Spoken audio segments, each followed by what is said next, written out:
May I just work in the field of the mind-body yoga, and coming from the medical background, I used to practice medicine in India, and I shifted it to the wellness when I came to US.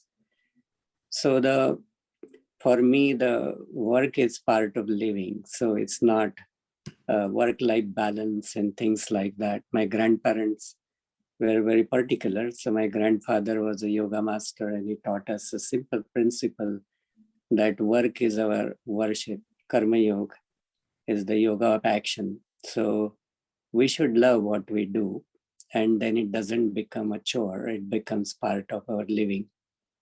And second principle is that whatever you do because you want to do it versus you're supposed to do it.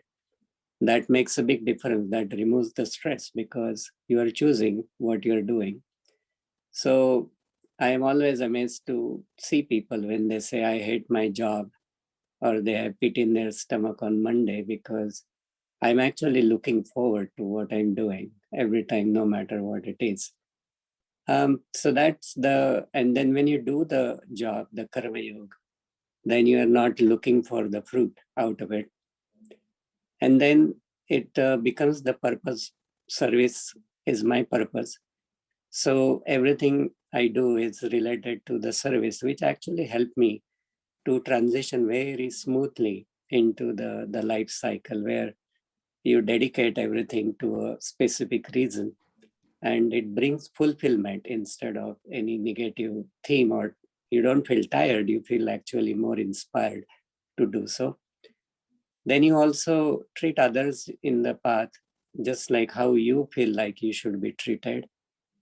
And then in yoga taught us that principle that it should be like a yagya, your special theme, that where it becomes a mission for us to cherish every moment.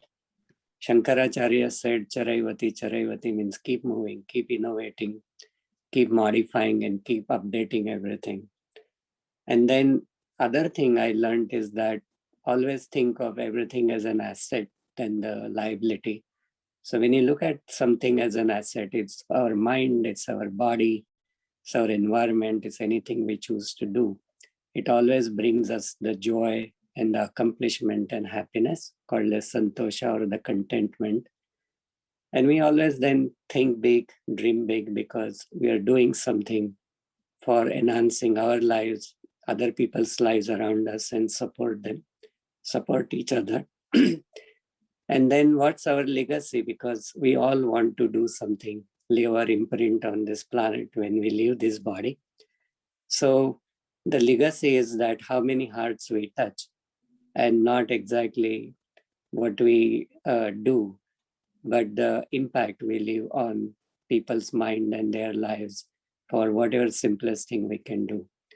And the last equation, which helped me to balance everything, like Som was saying, I had recognition now to be taught over 40,000 plus hours of these mind-body things over last 2 decades. And so the simple principle is that my grandfather gave me a formula that 2 walks, 2 meditation, and 2 meals.